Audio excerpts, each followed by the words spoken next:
Et pour commencer cette émission, on lève le nez et on regarde dans les arbres. Là où vit l'opossum, c'est un adorable petit marsupial aux grands yeux doux. Mais il plaît surtout pour sa fourrure, car c'est pour elle que l'opossum a été introduit en Nouvelle-Zélande au 19e siècle. Grave erreur, car l'adorable peluche vivante a tout détruit sur son passage. Et en prime, elle trimballe dans son sillage une joyeuse peuplade de microbes. L'opossum en ligne de mire, c'est notre reportage du jour. Il est signé Jenny Briffa. Il a des faux airs de gentille peluche. Pourtant, cet animal, l'opossum, est l'une des pires plaies qu'ait connue la Nouvelle-Zélande. C'est surtout dans la forêt qu'il fait des ravages. En Nouvelle-Zélande, la nature est l'une des plus préservées de la planète. 8 plantes sur 10 y sont uniques au monde. Un patrimoine dont Eric et Herb sont en quelque sorte les gardiens. Ils travaillent au département de la conservation. Et malheureusement, chaque jour, ils constatent les méfaits de la bestiole. Vous voyez là cette feuille? Ils l'ont croquée. Les opossums choisissent de préférence des feuilles nouvelles, riches en nutriments. Au premier rang de leurs victimes, les fougères arborescentes.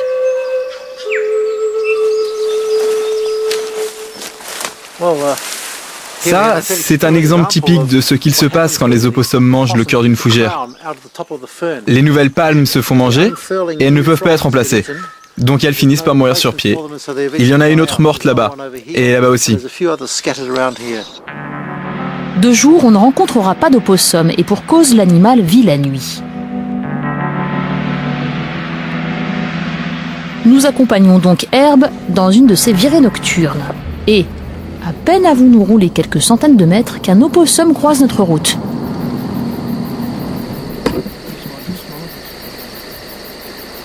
Désorienté par les phares, il reste statique quelques instants.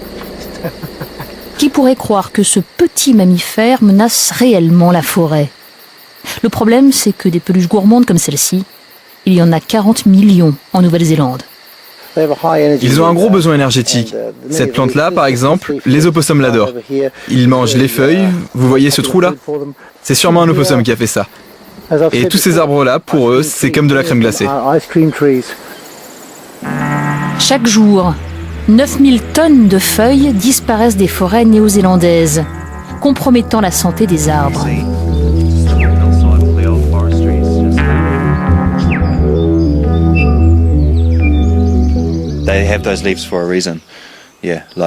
Si les arbres ont des feuilles, c'est qu'ils en ont besoin pour faire leur photosynthèse.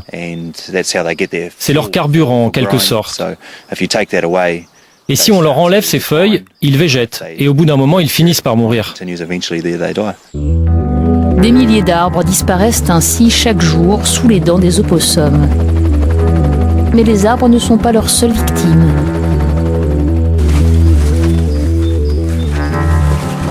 Les oiseaux de Nouvelle-Zélande, en particulier les kiwis uniques au monde, sont également menacés. On le voit sur ce document infrarouge, les opossums mangent ainsi leurs œufs et parfois même leurs oisillons. Ici, un opossum tente de s'approprier le territoire d'un kiwi, l'oiseau emblème du pays.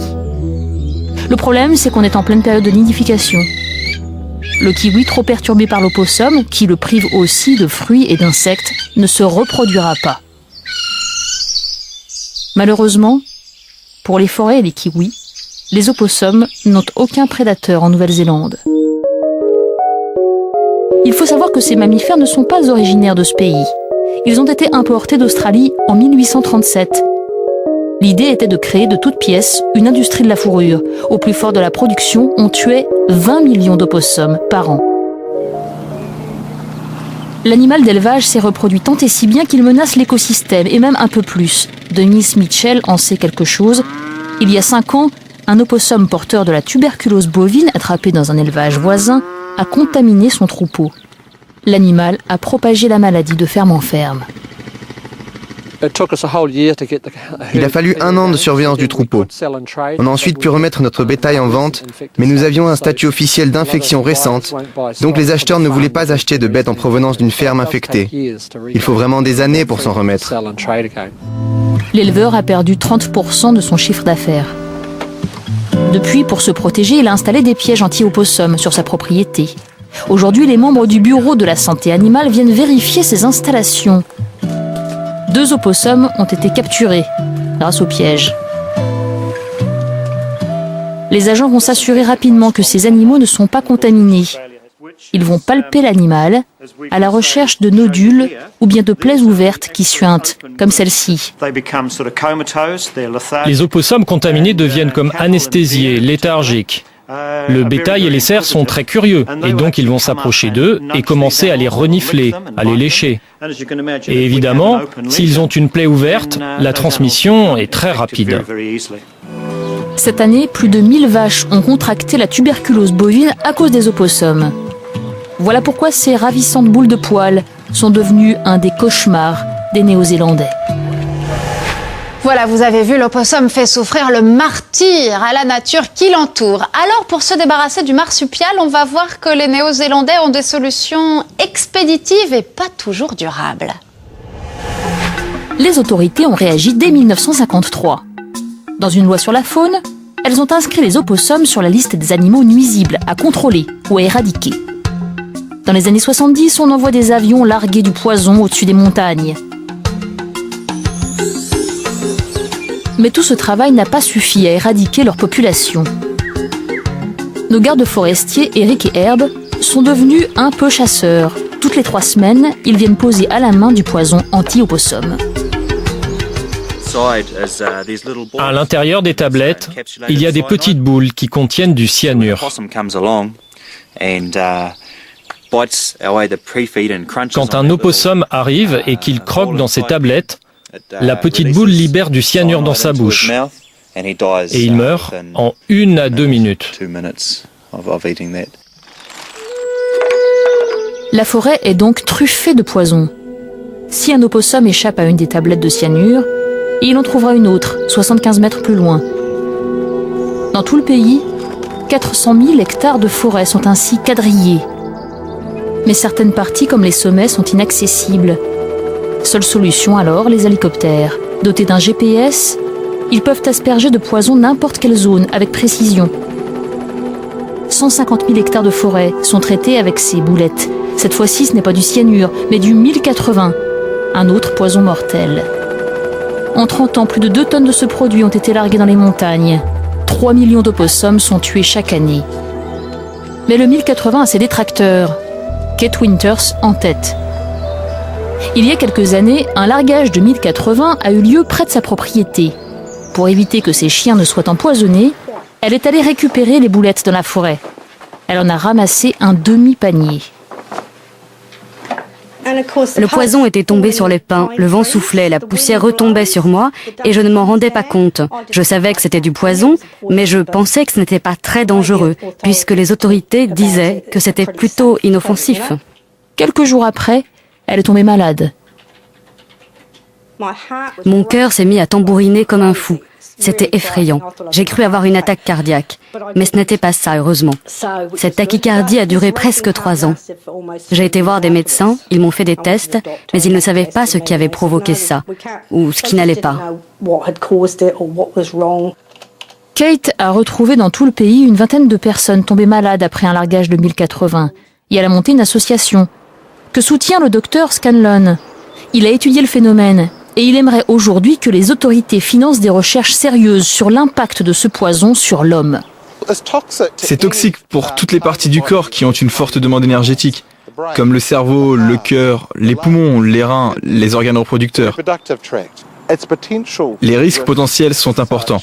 Le gouvernement utilise ce produit depuis plusieurs dizaines d'années et personne ne se donne la peine de faire de recherches. C'est inexcusable. Mais les autorités ne lancent pas d'enquête. Il n'y a donc pas de preuve que le 1080 soit à l'origine de ces maladies. Il y aurait bien une solution idéale pour se débarrasser des opossums, sans poison. Nous voici à Zelandia, près de Wellington. Ici, les arbres sont touffus et les kiwis se reproduisent sereinement. C'est un parc unique en son genre, qui existe depuis 11 ans, et qui doit sa tranquillité à une barrière infranchissable pour les opossums et les autres prédateurs. Alison travaille ici depuis l'ouverture du parc. Les opossums peuvent sauter jusqu'à 1,50 m de haut. Ils sont très bons en saut en hauteur et aussi en longueur.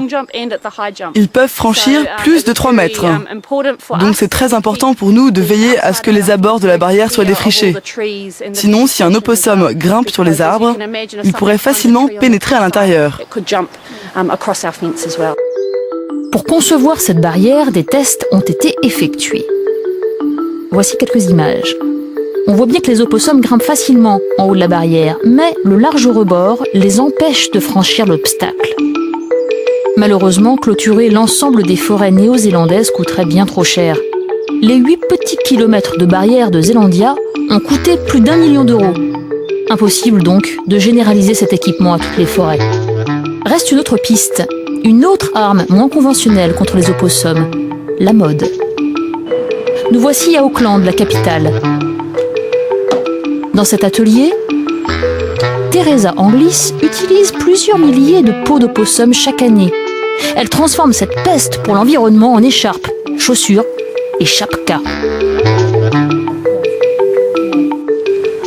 Voici le sac en opossum, avec son petit pompon et son anse en roseau. Tout est fait en Nouvelle-Zélande. Teresa ne manque pas d'arguments pour vendre son travail. Elle assure que la fourrure d'opossum est aussi chaude que celle de l'ours polaire. Elle assure aussi qu'acheter sa fourrure, c'est faire un geste en faveur de l'environnement. Elle parle même de fourrure écologique. Je ne me sentirais pas à l'aise de travailler la fourrure d'un animal qui serait en danger. Pour moi, les opossums, c'est une plaie pour la Nouvelle-Zélande. J'ai vraiment le sentiment que je fais un cadeau à la nature en favorisant une demande pour la fourrure d'opossum. Certes, l'industrie de la fourrure d'opossum est aujourd'hui modeste. Il reste moins d'une dizaine d'ateliers dans le pays. Mais 170 ans après avoir introduit l'opossum en Nouvelle-Zélande, il se peut que ce soit cette même industrie de la fourrure qui, demain, l'en débarrasse.